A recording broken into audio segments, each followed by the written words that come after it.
जय श्रीमन्नारायण। कल हम लोगों ने जाना कि राम रावण युद्ध में रावण के वध हो जाने के बाद राम के विजय की सूचना लेकर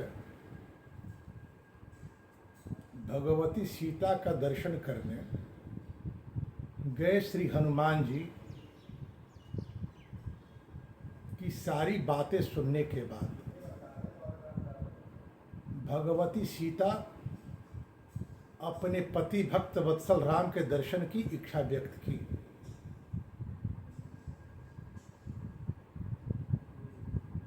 सीता जी से भगवान श्री राम के लिए इस संदेश को लेकर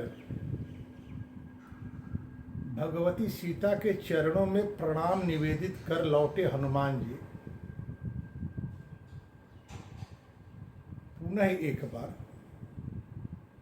सीता की स्थिति और उनके मनोदशा का सम्यक वर्णन करते हुए प्रभु श्री राम से निवेदन किए, जन निमित्तो यमारब्धः कर्मणाजः फलोदयः ताम देवीं शोक संतप्तां द्रष्टुमर्हसि मैथिलीं। हे प्रभु, जिस उद्देश्य से इस महान कार्य को आरंभ किया गया अर्थात युद्ध आरंभ की गई, उसके फल का उदय हो गया अर्थात विजय की प्राप्ति हो गई। परंतु मात्र विजय से, रावण के वध होने से सीता का शोक और संताप समाप्त नहीं होगा, नहीं हुआ। वह तो आपके दर्शन से ही हो सकता है। आपका दर्शन चाहती है मैथिली। भगवान श्री राम भी सीता को देखने की उत्कंठा रखते थे।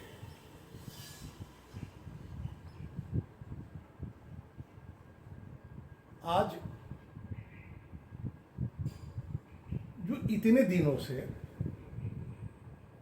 राम दर्शन की आकांक्षा लेकर रावण के द्वारा दिए जाने वाले त्रास को झेल रही थी,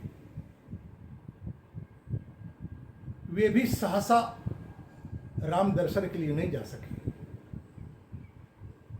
जिस सीता को पुनः पाने के लिए, जिस सीता के वियोग में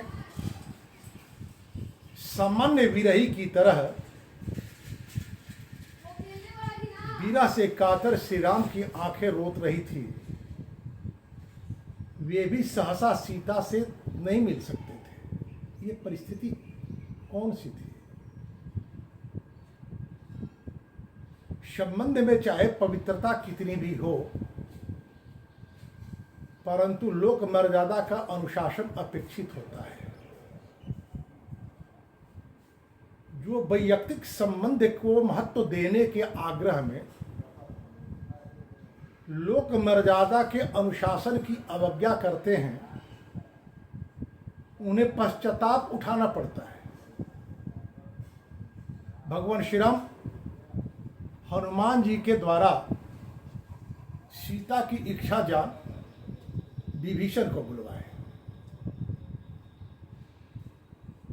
और कहे कि विभीषण जाकर सीता को सचैल स्नान करा, सुंदर वस्त्र और अंगराज से सुसज्जित कर हमारे सामने लाया जाए। भगवती सीता का दर्शन करते हुए भगवान राम की आज्ञा के अनुसार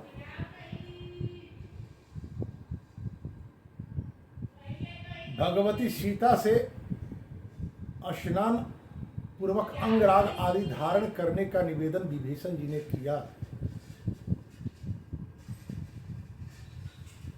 सीता अस्वीकार कर दी। वो जिस दशा में है उसी दशा में प्रभु श्री राम का दर्शन चाहती है। क्या कारण है? क्यों स्नान नहीं करना चाहती? क्या भगवान श्री राम को यह दिखलाना चाहती हैं कि आपसे दूर रहने की स्थिति में हमारी दिनचर्या कैसी थी? हो सकता है कि भगवान श्री राम को यह संदेश देना चाहती हो कि विवाह की वेदी पर पति से दूर रहती स्त्रियों के लिए श्रृंगार आदि जो वर्जित की गई है उसका हमने पालन किया है, ऐसा संभव है। लेकिन विभीषण जी ने जैसे ही यह बात कही कि यह निवेदन मैं अपनी ओर से नहीं बल्कि भगवान राम की आज्ञा के अनुसार कर रहा हूं, भगवती सीता अपने द्वारा कहे गए वाक्यों के लिए खेद व्यक्त करती हुई सद्यः सचैल स्नान पूर्वक अंगराग आदि धारण की। विभीषण जी पालकी में बैठाकर भगवती सीता को भगवान राम के शिविर तक लाए। भगवान श्री राम के शिविर के सुरक्षा घेरे को उन्होंने दूर करने का प्रयत्न किया। भगवान राम को बड़ा कष्ट हुआ। एक सिद्धांत की बात भगवान ने कही कि विपत्ति और मंगल दोनों ही स्थिति में स्त्रियों को बहुत अधिक पर्दा करने की आवश्यकता नहीं होती।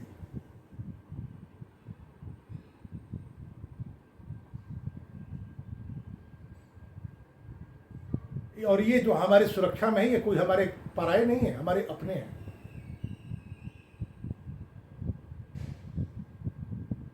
जिस सीता की पुनर्वापसी के लिए हमारे युद्ध में जो सहयोग दिए हैं उन्हें भी अधिकार है उस सीता का दर्शन करने का जिस सीता की पुनः वापसी के लिए इतना बड़ा युद्ध लड़ा गया।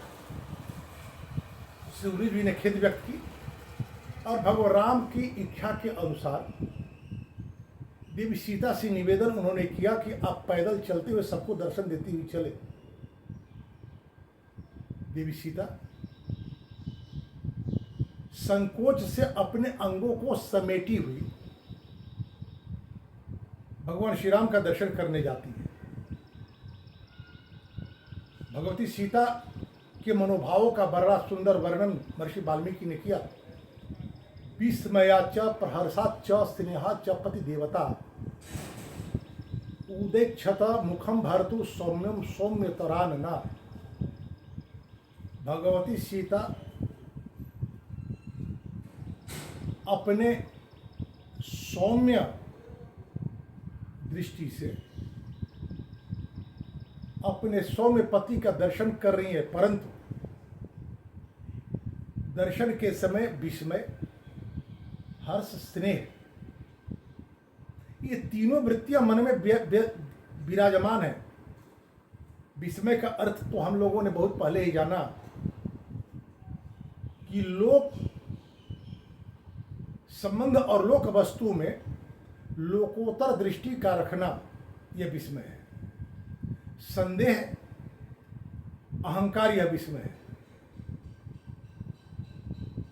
इसकी भी व्याख्या हम लोग करेंगे कि राम दर्शन के समय में विस्मय क्यों। प्रहर्षात् अत्यंत हर्षित है कि मुझे मेरे देवता मिल गए। स्नेहात् इतने दिनों से जो वीरा की वेदना सह रही थी तो उससे प्रेम और जागृत ही हुआ। प्रेम वीरा प्रेम की जागृत गति है और सुसुप्त मिलन है। विस्मयाचा का कारण क्या है? विस्मय का कारण क्या है? आप स्मरण करें, जब कुबेर पर चढ़ाई कर जीत कर लौटते हुए रावण ने वेदवती को तपस्या करते हुए देखा और तपस्या करने का उद्देश्य जानना चाहा तो वेदवती ने कहा कि विष्णु को पति के रूप में प्राप्त करने के लिए मैं तपस्या कर रही हूं। आज वही सीता अपने राम में उसी ईश्वर का दर्शन कर रही है। कारण एक। कारण दो, स्वर्णमयी मृग के पीछे उत्पन्न आग्रह कि परिणाम स्वरूप राम को दूर कर दी सीता अपने आश्रम से और लंका के सोने के लंका में आ गई, रावण के द्वारा लाई गई। तो जो एक वस्तु से क्षुब्ध हो सकती है वह लंका की समृद्धि से कहीं क्षुब्ध न हो गई हो। राम के मन में यदि ऐसा विचार हुआ तो क्या होगा, यह संदेह है। भगवान राम के सम्मुख जाती हैं। भगवान राम सीता को देखते ही कहते हैं, रावणां परिक्लिष्टा दृष्टां दुष्टेन चक्षुषा कथम ताम पुनरादद्याम कुलम व्यापदिशन् मम दिशन् महत्। सीते, रावण ने आपके प्रति कुदृष्टि पूर्वक कुचेष्टा के साथ आपको अपने अंक में लेकर गया। फिर आपको मैं कैसे स्वीकार करूं, क्योंकि मेरे कुल की परंपरा गौरवशाली है।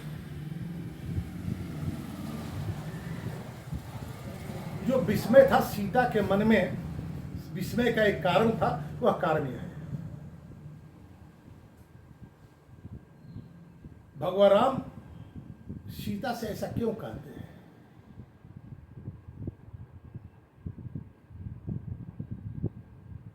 विचार का आधार है, ये वही सीता है। वेदवती के रूप में जब रावण ने इनके अंगों का स्पर्श किया, इन्होंने यह कहते हुए कि मैं इस शरीर को स्पर्श तूने कर दिया है इसलिए यह शरीर अपवित्र हो गया, अब भगवान को समर्पित करने योग्य नहीं है, इसलिए मैं इसे अग्नि से जलाकर समाप्त कर दूं और तुम्हारे वध के लिए मैं पुनः अवतार धारण करूंगी। वे वेदवती ही अवतार लेकर सीता के रूप में हैं, जो मात्र अंग स्पर्श करने से जो अग्नि से स्वयं के जीवन को समाप्त कर ली, कि विष्णु को निवेदित करने जो यह शरीर नहीं रहा। ये वही सीता रावण के द्वारा केवल स्पर्श नहीं बल्कि बलपूर्वक अपने गोद में उठाकर ले जाए जाने के बाद भी अपने प्राण का परित्याग नहीं की।